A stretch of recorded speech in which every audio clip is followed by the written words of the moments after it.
Durante los últimos 20 años se ha incorporado en la ideología colombiana un discurso de que si el país llegara a estar bajo un mandato presidencial de izquierda, Colombia se convertiría en Venezuela. Estos discursos que se convirtieron en la bandera de cara a las actuales elecciones presidenciales y que fueron usados en campañas anteriores están forradas con datos y cifras de pobreza y hambre, además de números de economía que al contrastarse terminan planteando un panorama absolutamente desastroso. Pero dejemos de lado la emocionalidad y la emotividad y analicemos datos, cifras y conceptos para utilizar la razón y la objetividad. La investigación y la historia en conjunto permiten proyectar un escenario frente a esta posibilidad. Debemos analizar 4 contextos para no divagar y concentrarnos en lo realmente importante. El primer contexto es el tema del flujo de capital con el que contaba Venezuela en la década de los 80, fruto de los altos precios del petróleo que le permitió al país poder ofrecer subsidios y auxilios.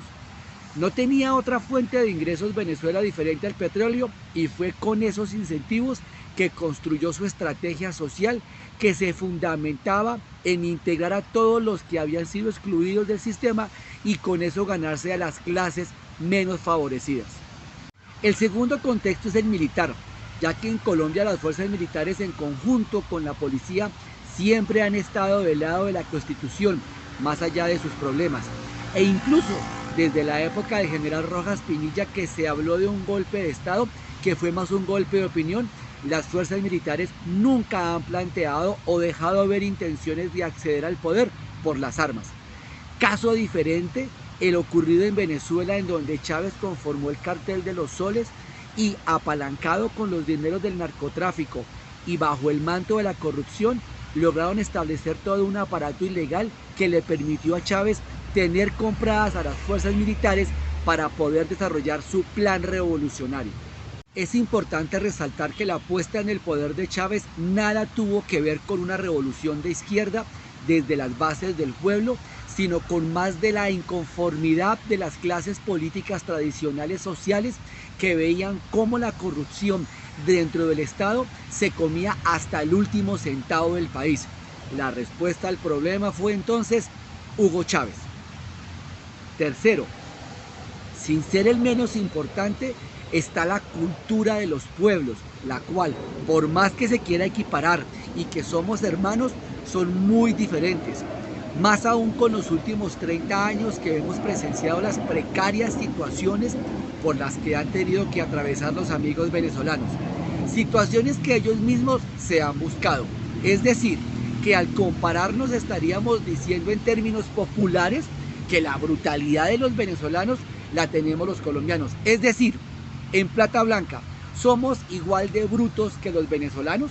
El cuarto es la institucionalidad de un Estado de Derecho que, a pesar de sus fallas y que está plagada de corrupción, tiene dividida claramente los poderes y los contrapesos que no permitirían que un presidente de izquierda pudiera modificar las leyes sociales o económicas, ni siquiera tocar la Constitución por medio de un plebiscito, pues las reglas para su modificación están muy claras.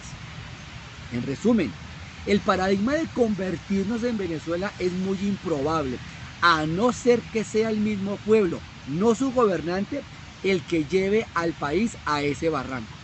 Pero quizás la mayor razón para que Colombia no se convierta en Venezuela es que en un país conservador y manejado por las mafias políticas de los liberales, en conjunto con las élites sociales y la iglesia, jamás permitirían que una ideología distinta a la neoliberal conservadora duerman en el Palacio de Nariño.